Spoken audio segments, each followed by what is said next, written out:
patologías encrucijadas que nosotros tenemos. Cuando decimos encrucijadas son patologías que compartimos con otras especialidades. Obviamente demencias compartimos con neurología, ¿no?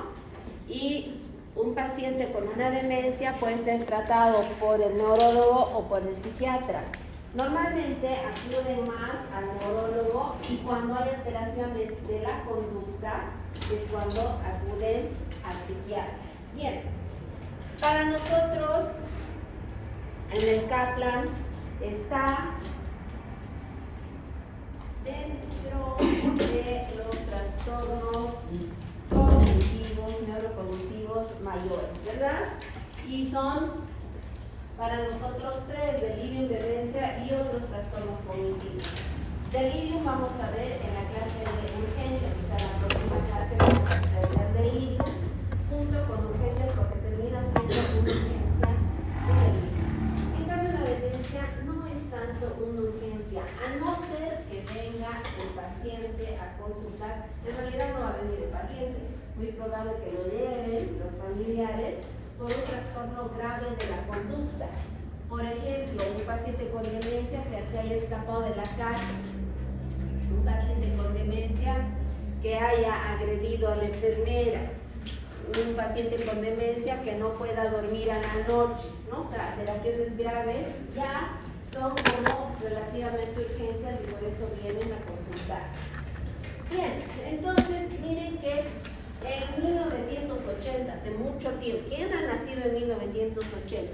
81, 82, por aquí, 90, y bueno, y así sucesivamente. O sea que hace mucho tiempo este señor, adelante, ya definía los cuadros de demencia. Y en realidad demencia se la ha descrito hace muchísimos años, el cuadro en sí. ¿Y qué te decía? Que es un síndrome donde presentan ciertas características, pero que van evolucionando de forma progresiva y que puede comprometer múltiples esferas. Las más importantes: lenguaje, memoria, las habilidades visoespaciales, emoción, cambia la personalidad de la persona y se involucra alteraciones de toda la cognición. Y entonces, para nosotros entender, por ejemplo, ¿qué es cognición? Tenemos que entender que cognición involucra a memoria, lenguaje, orientación, juicio, las relaciones interpersonales, la realización de actos, que se llama praxis, resolución de problemas, ¿no? Y que todo esto, dentro de las demencias, pueden estar complicadas por síntomas conductuales. Se puede agravar todo esto cuando se suman síntomas conductuales. Nosotros relacionamos más demencias con alteración de la memoria, pero quiero que se acuerden siempre que eso es lo clásico, pero lo no clásico, y que es posible que una demencia pueda debutar, por ejemplo, con una alteración de la conducta. Puede debutar. O sea, no siempre, 100%, va a debutar con una alteración de la memoria. Bien, vamos a ver que hay varias maneras de clasificar a esta demencia. Una de las clasificaciones es según su gravedad, ¿no? Entonces pueden haber demencias leves, moderadas y graves. Otra manera de clasificarlas es por su etiología, ¿no? Hay demencias secundarias, alteraciones metabólicas, hay demencias secundarias, alteraciones degenerativas y así sucesivamente. Hay otra manera de clasificarla, según la edad de aparición. Hay demencias que pueden ser precoces y otras tardías. Según la región que esté afectada anatómicamente, también puedes clasificar a las demencias en corticales y subcorticales. Y la última manera es ver si la demencia es reversible o irreversible. Bien, entonces hay varias maneras y varias combinaciones que uno puede hacer al hablar de demencia. Sigamos.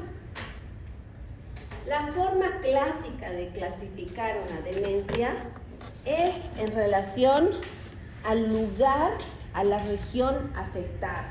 Por lo tanto, nosotros tenemos muy presente a las demencias corticales y subcorticales. Cortical, subcortical. Subcortical por debajo de la corteza, ¿verdad? Bien, dentro de las corticales, en las manifestaciones clínicas que yo puedo encontrar, ahora sí, van a prestar mucha atención, porque yo les puedo preguntar de esa manera, ¿no? Una agnosia es una alteración de la percepción dentro de una demencia cortical, ¿no? Entonces, hay muchas As en las alteraciones de las demencias corticales. Por ejemplo, hay afasia, que son alteraciones en el lenguaje, trastornos de aprendizaje, trastornos de la percepción, que son las agnosias, trastornos del cálculo, trastornos de la praxia, ¿no? De hacer cosas, eso es apraxia, ¿no? Entonces, vean que todas las As se van a ir muy relacionadas con las demencias corticales. Además, hay menos deterioro, o sea, aparenta menos deterioro una cortical, por ejemplo, que una subcortical a simple vista. O sea, tú vas a ver un paciente ingresar, no tiene alteraciones de la marcha, además entra, se sienta, pero cuando empieza a hablar, puedes detectar de que sí hay alteraciones. Por ejemplo, una cortical clásica es Alzheimer. O sea, tú puedes ver a un abuelito entrar tranquilo, sentarse, pero en el momento de hablar, pues sí tiene las alteraciones. Ahora, una subcortical sí puede tener alteraciones del humor, de la motivación, del lenguaje, pero aquí sería una disartria, una dificultad para hablar, una dificultad, alteraciones de la vigilia. Y esto es importante también, que pueden debutar con alteraciones de la motricidad. Por lo tanto, cuando entra un paciente con una demencia subcortical, normalmente tú vas a ver dificultad al caminar, una torpeza. Entonces es más evidente, pero cuando habla puede no tener, por ejemplo, alteraciones de la memoria. Esas son las grandes diferencias clínicas que te pueden ayudar a identificar dónde está la lesión, si quieres, cortical o subcortical. Recuerden que las estructuras subcorticales están relacionadas con movimiento, ¿verdad? Y la corteza está relacionada con justamente los procesos cognitivos más importantes superiores. Bien, sigamos. Nosotros, además, tenemos que ubicarnos en qué parte de la corteza normalmente vamos a ver alteraciones cuando hablamos de demencias corticales. Normalmente vamos a ver estas alteraciones en el lóbulo frontal y temporal, a diferencia de las subcorticales, que son las estructuras profundas, los ganglios basales, el tálamo, el tallo cerebral. O sea, son lugares diferentes afectados. Bien, los ejemplos. Si yo voy a hablar de una demencia, por ejemplo, tipo Alzheimer, estoy hablando de una demencia cortical. Una demencia de pico frontotemporal es cortical. O sea, hay de estas, ¿verdad? Cortical. La más importante de todas, ¿cuál es? Alzheimer. O sea, la más importante en el planeta es Alzheimer. Bien. Pero subcorticales como ejemplos, ¿cuáles puedo tener? Parkinson, porque se puede asociar con demencia. Huntington, porque se puede asociar con demencia. La parálisis general progresiva se puede asociar con demencia. La demencia por HIV, que es un subtipo de demencia ya descrito, ¿no? Es una subcortical. ¿Bien? O sea que podemos sospechar de un tipo de demencia según su localización. Listo. Pero aquí se complica. ¿Por qué? Porque en el transcurso del tiempo, una demencia cortical puede afectar estructuras subcorticales. Y una demencia subcortical en el tiempo puede llegar a la corteza y afectar corteza. ¿Entienden? O sea que puede ir progresando y no quedarse solita en la corteza. O al revés, en el tiempo una subcortical puede afectar estructuras de la corteza. Bien. La otra manera de clasificar, ¿cuál era? Eran las demencias tratables, reversibles y no tratables, irreversibles, ¿verdad? Bien, cuando se habla de esto, tratables es normalmente secundario a algo que yo puedo hacer, tratar, y la persona va a mejorar. Entonces, ahorita vamos a ver la lista gigante que tenemos. Pero estos son como los títulos, ¿no? Pueden ser, por ejemplo, por la acción de algún tóxico, alguna enfermedad, alguna infección del sistema nervioso, algún traumatismo, algo puede hacer de que esa persona tenga alteraciones en ese nivel cognitivo. Pero si yo trato eso, revierte. En cambio, hay otras que no son tratables. Obviamente, aquí nuevamente sale Alzheimer. Bien, entonces, demencia cortical irreversible, Alzheimer. ¿Verdad? Bien, sigamos.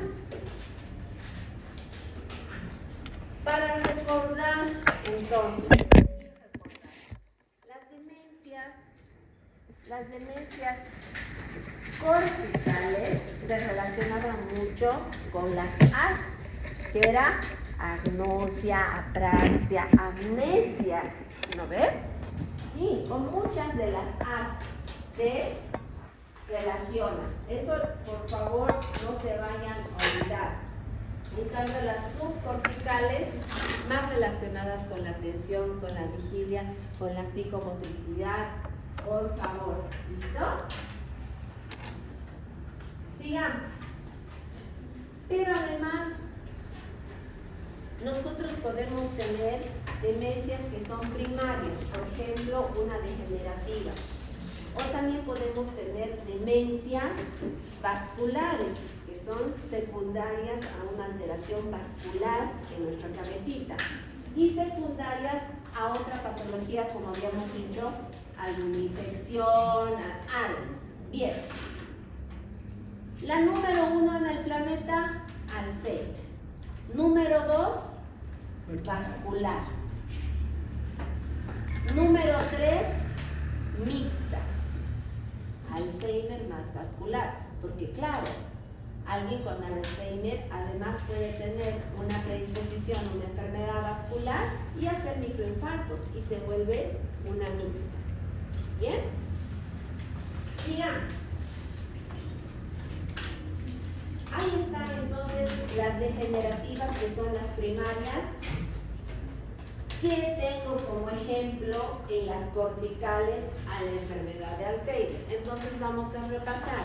Enfermedad, una demencia degenerativa, cortical, irreversible, Alzheimer. ¿Verdad? Bien. Ahora, no solamente tenemos al Alzheimer, sino que tenemos estas 4 que son muy importantes: PIC, la frontotemporal, las de cuerpos de Lewy, que me imagino que ustedes han debido ya ver en anatomía patológica, ¿no ve? O en alguna materia han visto esto. Yo sé, porque el sistema nervioso central, pues desde muy jovencitos ustedes ya van viendo que las patologías a nivel del sistema nervioso central no solamente son infecciosas o no son tumores nada más, sino que se van degenerando, ¿no?, esta estructura, y son las demencias, justamente. Bien, subcorticales, nuevamente las mismas, bien, las que hemos visto. Sigamos. Pero las vasculares realmente son de importancia porque es la número 2. Entonces, ¿qué yo tengo que saber de una demencia vascular? Secundaria a algo vascular. Tengo que saber que posiblemente viaje por los vasos, tape un vaso, ¿verdad?, y haga infartos. Algunas veces nosotros llamamos demencia multiinfarto, cuando hay pequeños infartos, pequeñitos. O puede ser un poco más grande como el anular. Bien, cualquier patología a nivel del sistema nervioso central, entonces, si deja una secuela gravecita, se va a convertir en el tiempo en una demencia, porque ya no va a funcionar como antes ese cerebro. Bien, entonces esa sería una demencia vascular, ¿no ve? Diferente a una degenerativa como la de Alzheimer. Diferente. Ahora, nosotros habíamos dicho que podemos tener patologías que si yo trato pueden retroceder, las reversibles, ¿bien? Y que muchas de las veces se las hace con un tratamiento médico o quirúrgico. Ahorita vamos a ver algunas cosas de quirúrgico. Entonces, por ejemplo, un hematoma después de un traumatismo, sí, sacamos ese hematoma y todo va a volver a su estado normal. Si yo hago, por ejemplo, un diagnóstico pronto y ayudo a una hidrocefalia no contensiva, todo va a volver a la normalidad. Si yo encuentro a alguien, por ejemplo, con, a ver acá, con una enfermedad infecciosa, cualquiera, hago el tratamiento y procedemos para atrás, ¿verdad? Cuando hablemos de delirium, la próxima clase va a estar un poquito más claro esto. ¿Bien? Esto de ser reversible. Bien, así que podemos tener muchas patologías que pueden alterar el funcionamiento del sistema nervioso central. Listo. Pero ahora, miren que la lista es súper grande. O sea, por eso no es tan fácil llegar a hacer el diagnóstico de una demencia, ¿no? Tenemos que hacer diagnósticos diferenciales, porque hay muchas patologías orgánicas, si quieren, que se puede tratar y esa sintomatología va a revertir. Muchas. Pero cuando tú has descartado todo, y en ese todo también están las enfermedades psiquiátricas. Hay algo que se llama pseudodemencia. En psiquiatría hay algo que se llama pseudodemencia. Pero ese cuadro asemeja a una demencia, pero es una depresión. Entonces imagínense un abuelito. Un abuelito que lo han puesto, no sé, al asilo, perdió su casa, ha fallecido su esposa y demás, y entra en una depresión. Ese abuelito posiblemente no va a poder concentrarse, no va a atender, va a perder el interés, no va a poder memorizar, no habla mucho, se descuida. ¿Podrá parecer una demencia? Sí, por eso ese cuadro se llama pseudodemencia. Y aunque parece fácil de diagnosticar, no es fácil. Es uno de los diagnósticos diferenciales más difíciles para nosotros en la tercera edad, ¿no? Que algunas veces, hasta algunas veces, hacemos prueba terapéutica, imagínate, porque la clínica no termina de cerrar, le das un antidepresivo, mejora y, o sea, realmente era una depresión, ¿no? En ellos, la mayoría de las veces, sí los llevan al neurólogo, no les encuentra nada. O sea, su imagen puede estar relacionada con alguien a su edad, tranquilamente. Entonces dicen, pues qué raro, no será una depresión. El neurólogo también tiene como diagnóstico diferencial la probabilidad de que sea una depresión.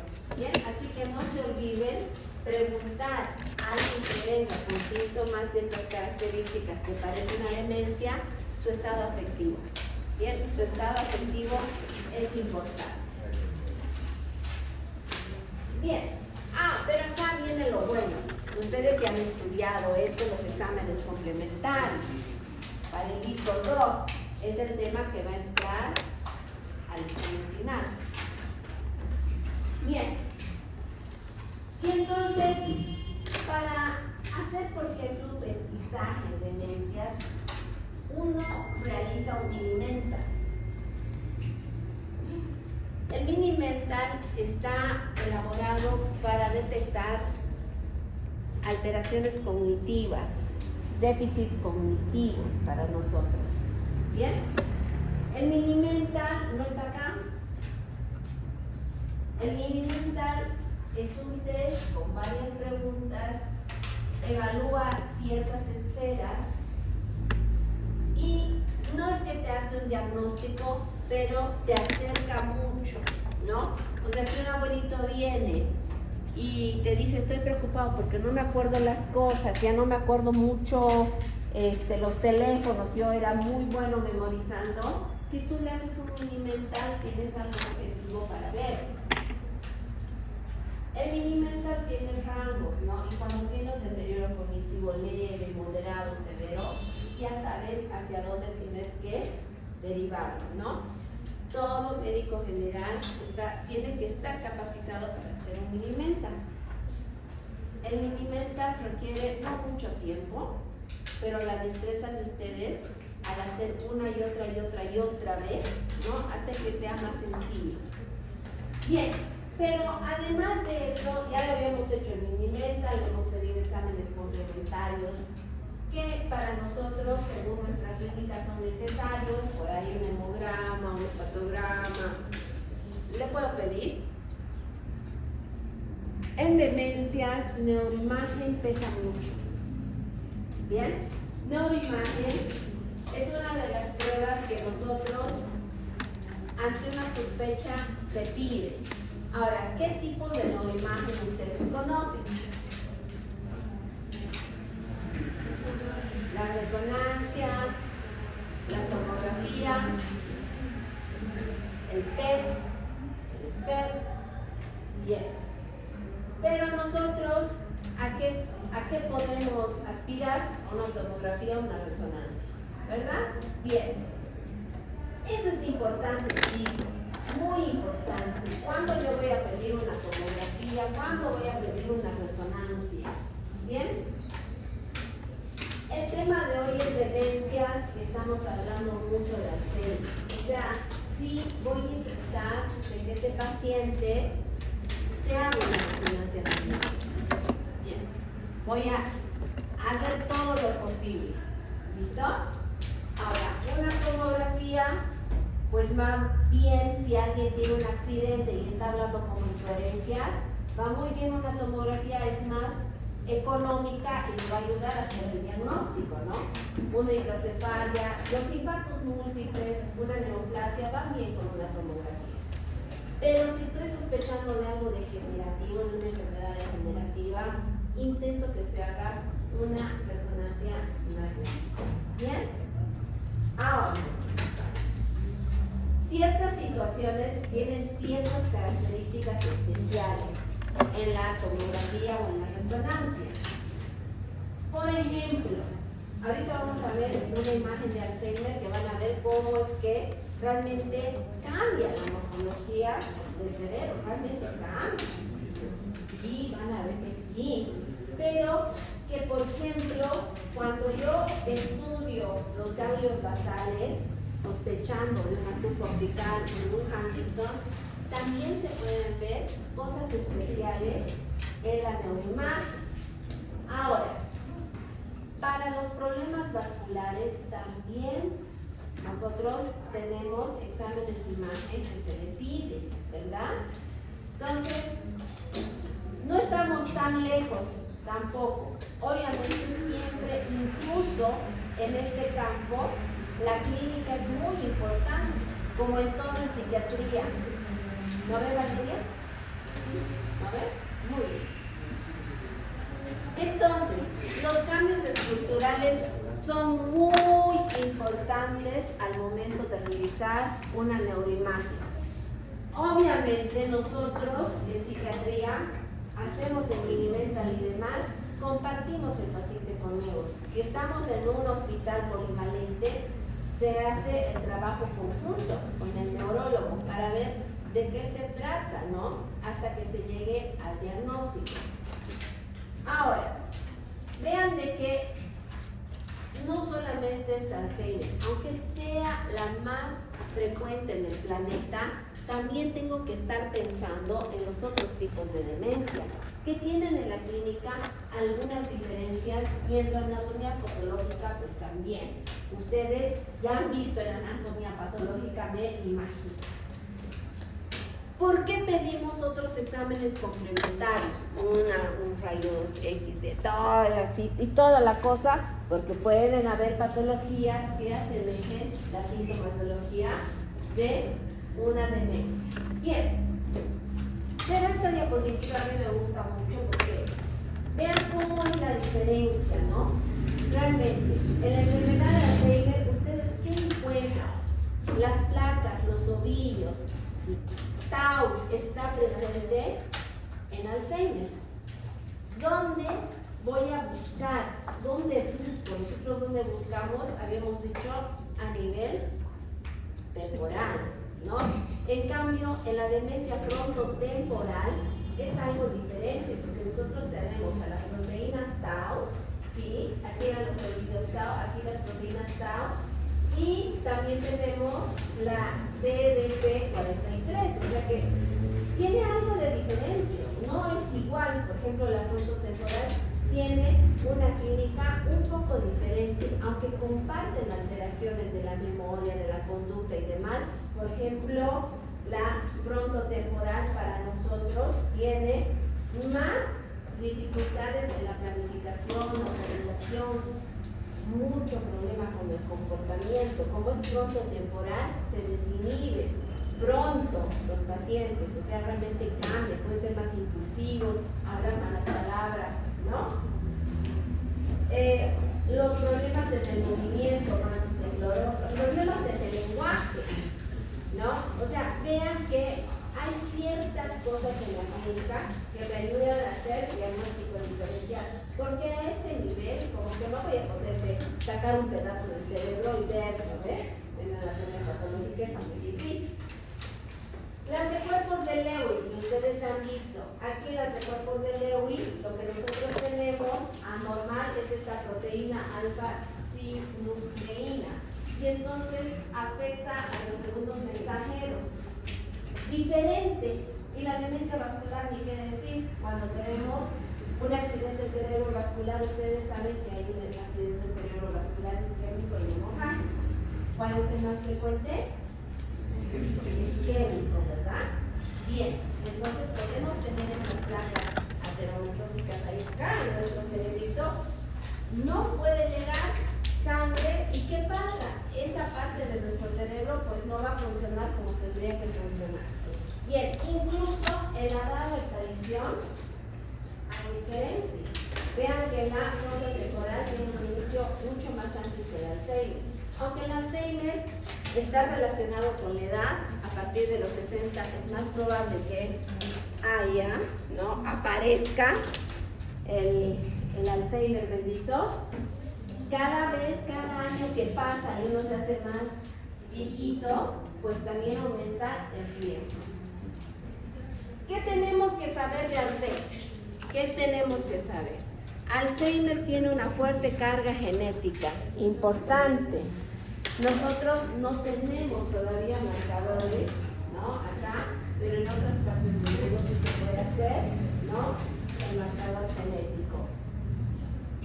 Nosotros podemos encontrar Alzheimer en personas entonces mayores con antecedentes familiares. Hay que tener como más cuidado cuando viene alguien con estos síntomas.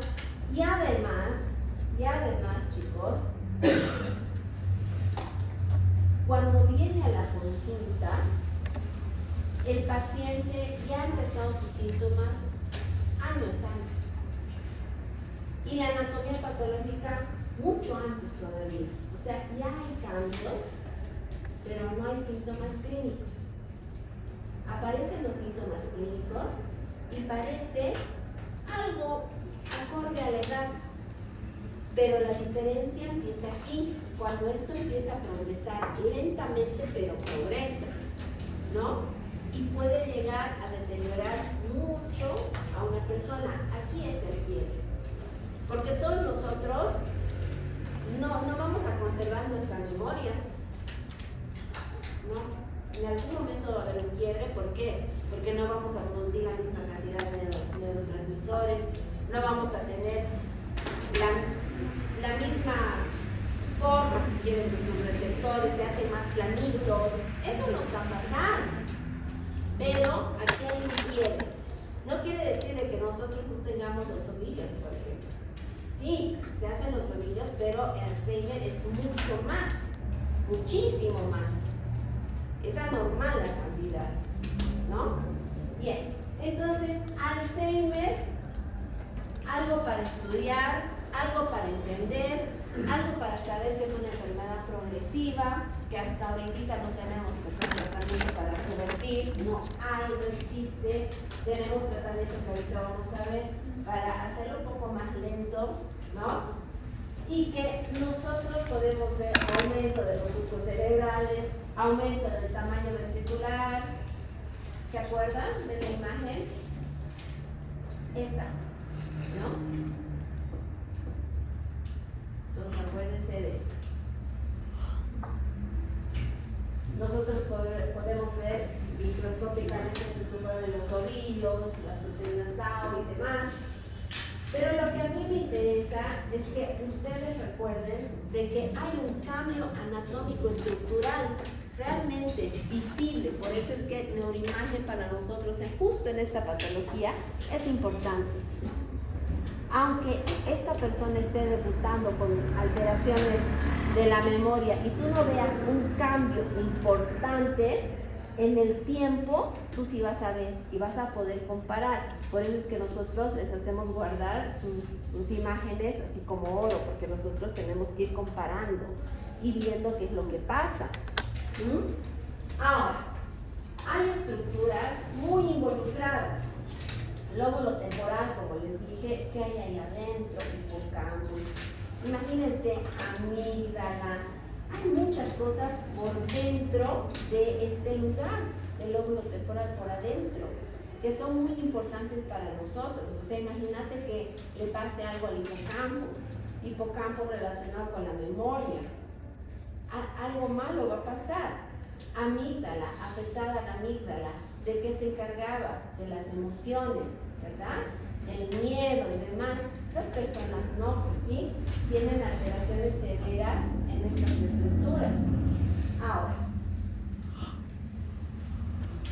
nosotros podemos ver pacientes con un inicio temprano, y hay algunos que debutan un poco más tarde. Pueden debutar un poco más tarde, pero hay algunos que tienen un inicio temprano, sí. Es progresivo, es insidioso, lentamente va progresando. este tipo de demencia Alzheimer. Tanto así que cuando vienen a consultar, tú le preguntas cuándo empezó estos síntomas, hace años atrás, se remontan como mucho tiempo para atrás. Yo pensé de que, no sé, era parte de lo que a él iba a pasar, pero ha ido progresando hasta llegar a este punto que es insostenible, y es ahí cuando van a consultar. Es insostenible porque no puede salir de mi casa solo, que deja encendida la cocina con el gas abierto ahí y entonces puede pasar algo. Ha perdido todo su dinero, no sabe dónde lo ha puesto.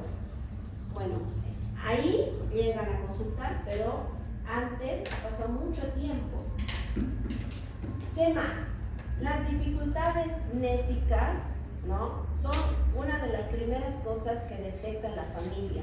No puede recordar, no memoriza cosas que le digo, me pregunta 10 veces lo mismo, eso es característico, me habla del mismo tema, o me pregunta quién es esta persona y es su hijo, o es su nieto, su último nieto, ¿no? Entonces empiezan a ver esas fallas.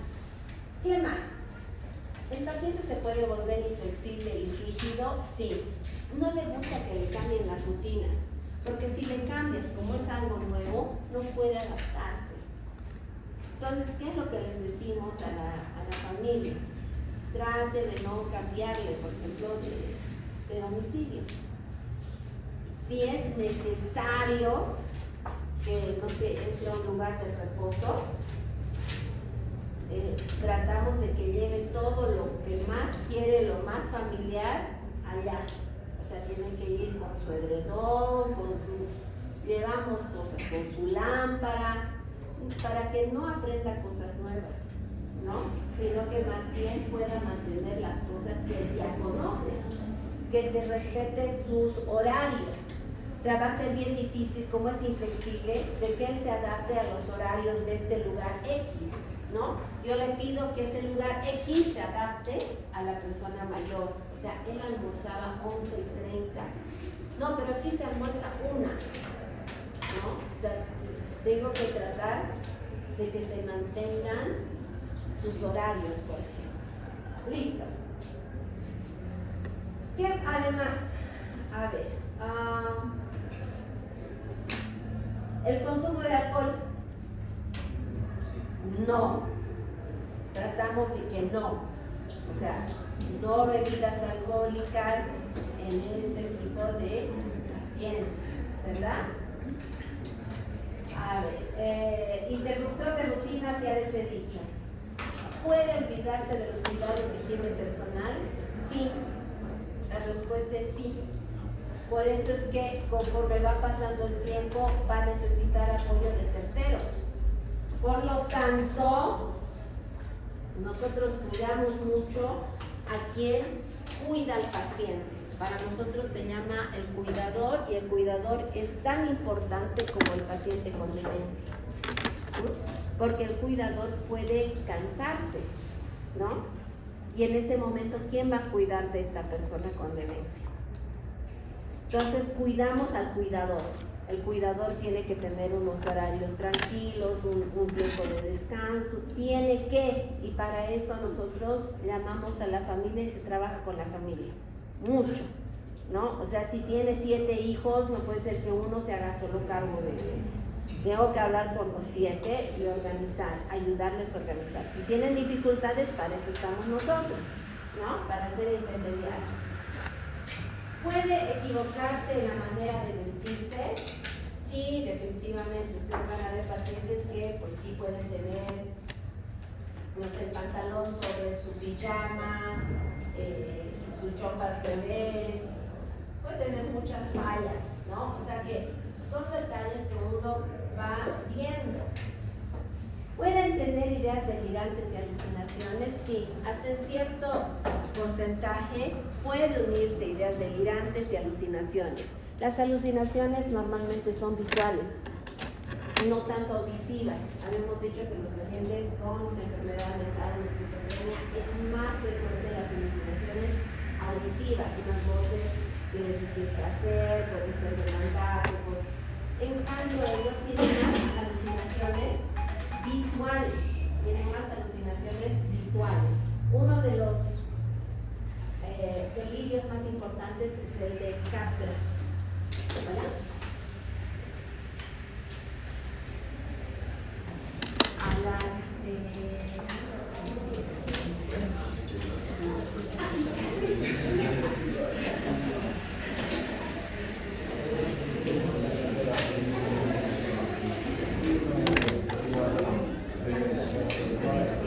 Vamos a terminar eso sí. El de Capgras es como una idea delirante. ¿Sabes qué te dice el paciente? Te dice, ¿qué doctora? He venido con mi esposo, pero la verdad es que no es mi esposo. Es un actor, no es mi esposo, pero es mi esposo. Así tal cual. Los abuelitos te dicen así, ¿no? Y obviamente el señor está ahí sentado. Y le tengo que explicar también a él que es una idea delirante que tiene a raíz de su demencia, ¿no? Y que no se enoja, ¿no? Porque normalmente se enojan, ¿no? ¿Cómo va a decir eso? ¿No? Bueno, aparte tienes que explicarle todo como les estoy explicando a la familia. Y esa es una parte muy difícil, porque los pacientes pueden ser agresivos. Entonces, le pueden pegar a su hija. Y después de 15 minutos se está riendo. Y entonces su hija lo quiere matar, ¿no?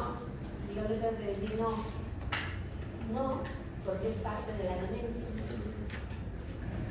O sea, igual que ella, tú tienes que olvidar eso. Porque tú tienes que recordar cómo era. Porque esa persona ya no es. ¿No? Bien. Los comportamientos alucinatorios, pues sí, como son alucinaciones visuales, pues sí hay que tener cuidado. Las ideas delirantes también, porque puede, por ejemplo, un abuelito puede dejar de comer y te puede decir, no, porque, no sé, esta persona, mi hermano, me está envenenando porque se quiere quedar con la herencia. O se pueden quedar los abuelitos horas en las ventanas y te dicen, es que el vecino todas las noches se pasa y se roba una bicicleta, todo lo que está allá afuera, en el patio. Entonces se quedan ahí. Entonces, en ese punto nosotros sí los medicamos, ¿no? Ahí es cuando hace el quiebre también con el neurólogo y nos pasa a nosotros. Sigamos.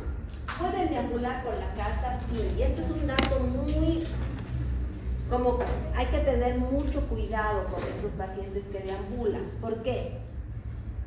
Se salen de la casa, se pierden, se caen, ¿no? Entonces, el lugar tiene que estar adaptado para alguien con demencia. Ya no pueden haber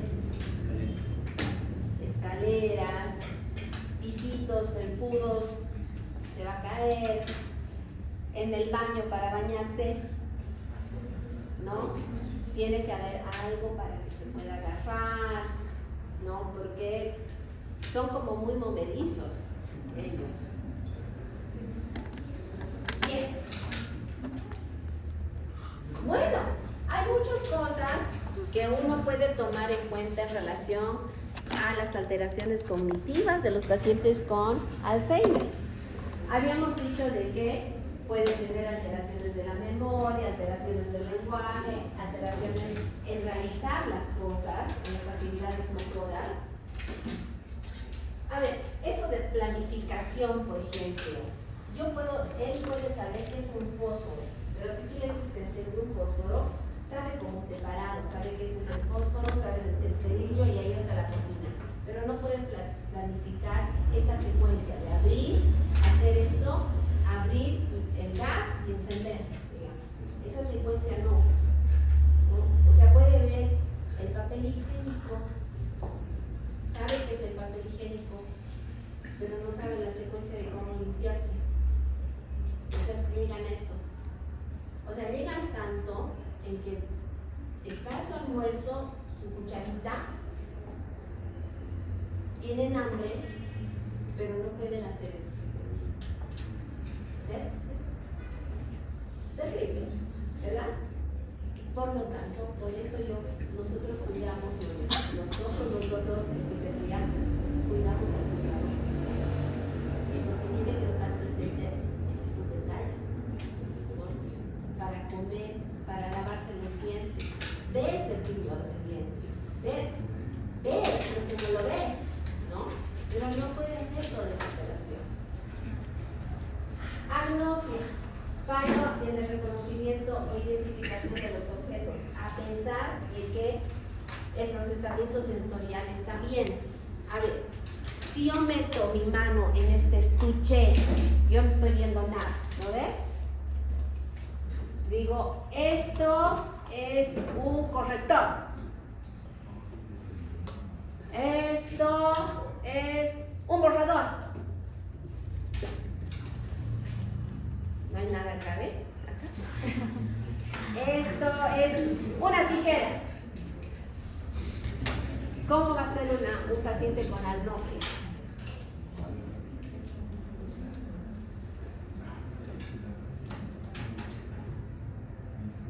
Y no va a saber. O sea, siente. ¿Me entiendes? Ya. Muy bien. Alteración en la ejecución era lo que yo les había dicho, ¿no? La planificación de una secuencia, hacer una secuencia.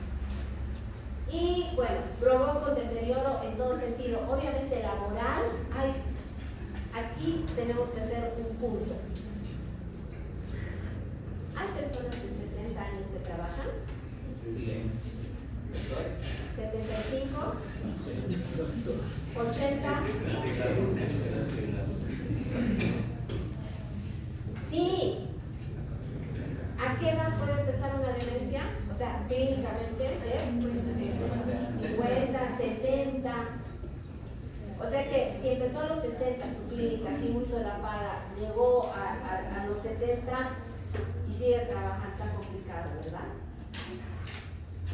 Es más, hay gente que sostiene la casa. Yo siempre digo, yo veo abuelitos que sostienen la casa todavía económicamente. O sea que los tengo que cuidar. Tengo que hacer todo como para que él funcione. Porque les cuento de que va a ir deteriorándose. Bien, siempre nosotros cuando vemos el deterioro funcional comparamos con el funcionamiento previo. Les voy a poner un ejemplo. Tenía un paciente, él era el asesor legal del banco en La Paz, del Banco del Estado. O sea, una cosa impresionante, ¿no? Me dice, no, es que yo recibo su pensión y se lo guardo. El otro hijo dice, pero ¿por qué no se lo das? Pues ni sabe, ¿no ves? Tú te lo estás gastando. ¿No ves? Tú te lo estás... El tercero dice, no, porque además el papá a mí me ayudaba. Y ahora no me da. O sea, los tres, ¿no ves? ¿Y quién resuelve eso? A ver, ¿no? Primero, ¿quién tiene que hacer conciencia de enfermedad? ¿Tendré que trabajar la conciencia de enfermedad con el paciente? No, pues ¿cómo voy a trabajar? No se puede. Su juicio, ¿cómo está su juicio? Tipos de juicio: conservado, desviado, suspendido, debilitado, insuficiente. ¿Cuál de todos es?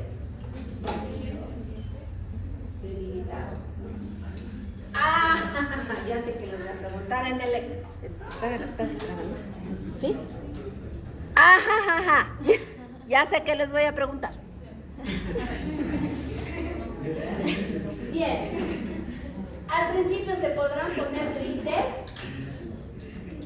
Se dan cuenta.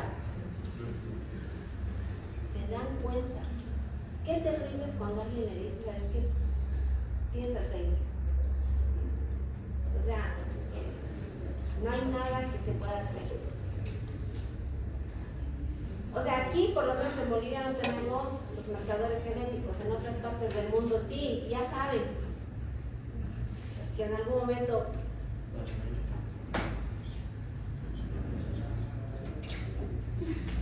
y eso, ¿no ve? Y le meten ganas, ¿no ve? Hay ejercicios mentales, sí, hay ejercicios mentales, ahorita vamos a hablar de eso. Entonces, ¿cuál es la evolución? La evolución va a ser lenta. Obviamente, si yo hago cosas, puedo hacer de que esa vida sea buena para ellos, sea muy buena.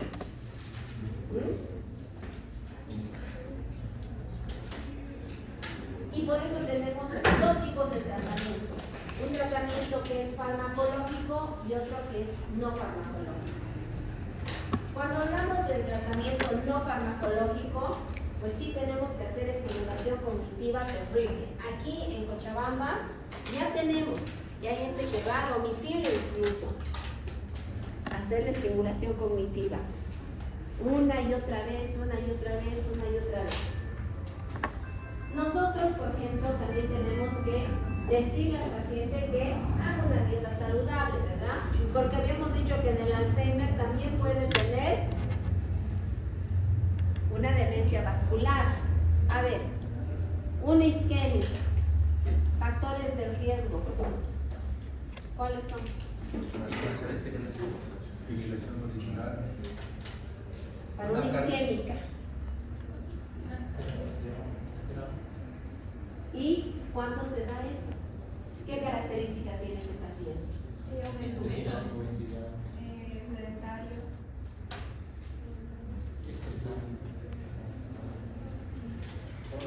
así que les voy a preguntar en el examen de quinto hito, síndrome metabólico. ¡Oh! Sí. Muy bien. Bien, sigamos. Dieta saludable, actividad física, prevención del estrés del cuidador. A mi cuidador lo cuido re bien, ¿no ve? Psicoeducación al grupo familiar. Hay personas que se enojan con el paciente con demencia. ¿Cómo puedes enojarte con alguien que pues no está entendiendo la situación, ¿no? Terapia ocupacional, musicoterapia. Todas las terapias suman. Todas. Pero nosotros tenemos el tratamiento farmacológico. Y obviamente nosotros tenemos etapas, ¿verdad? Hay una etapa leve, una moderada y una grave. En las etapas leves vamos a ahorita entender que se pueden utilizar inhibidores de la acetilcolinesterasa. Y en las más graves utilizamos los que actúan sobre el glutamato. Ahora, bueno, la demencia vascular ya hemos hablado. Factores de riesgo ya saben y por ahí está la fibrilación auricular. Por eso es que yo les voy a tomar síndrome metabólico. Muy bien. Bien. ¿Dónde está? Por si acaso en la demencia vascular, ¿qué pasa? Vas a encontrar el foco, o sea, va a haber foco. ¿Qué quiere decir? Puede haber parestesias, puede haber dificultad en el movimiento de algo, ¿no? Que es el foco. Entonces quedan con secuelas en ese foco. Bien, pero, ¿dónde está? Bueno, todo esto les voy a pasar. Quiero llegar al tratamiento. Bueno, eso no quiero decir. Espérenme. Aquí está. No. Aquí está. Chicos, no se pierdan. Por favor, vuelvan a mí. Vamos, chicos. Es que esto es importante porque esto sí les voy a preguntar en el examen. ¿Ya? El tratamiento. Quiero que se acuerden que la acetilcolina no solamente era importante en la unión neuromuscular, ¿verdad? Sino que a nivel central la acetilcolina tiene tiene cosas que hace importantes en la esfera cognitiva. Por ejemplo, acetilcolina se activa cuando tú aprendes. Acetilcolina se activa cuando memorizas. Acetilcolina, entonces está presente en los procesos cognitivos que hemos hablado. ¿Bien? Entonces la acetilcolina, una de las teorías importantes en la demencia es que baja. Entonces, para que vuelva a subir, nosotros le damos un medicamento que inhibe a la enzima que la degrada. ¿Cuál era esa famosa enzima? La acetilcolinesterasa. ¿Ustedes han aprendido en bioquímica eso? Sí. Entonces, le damos un medicamento que inhibe esa enzima. ¿Qué medicamentos son esos?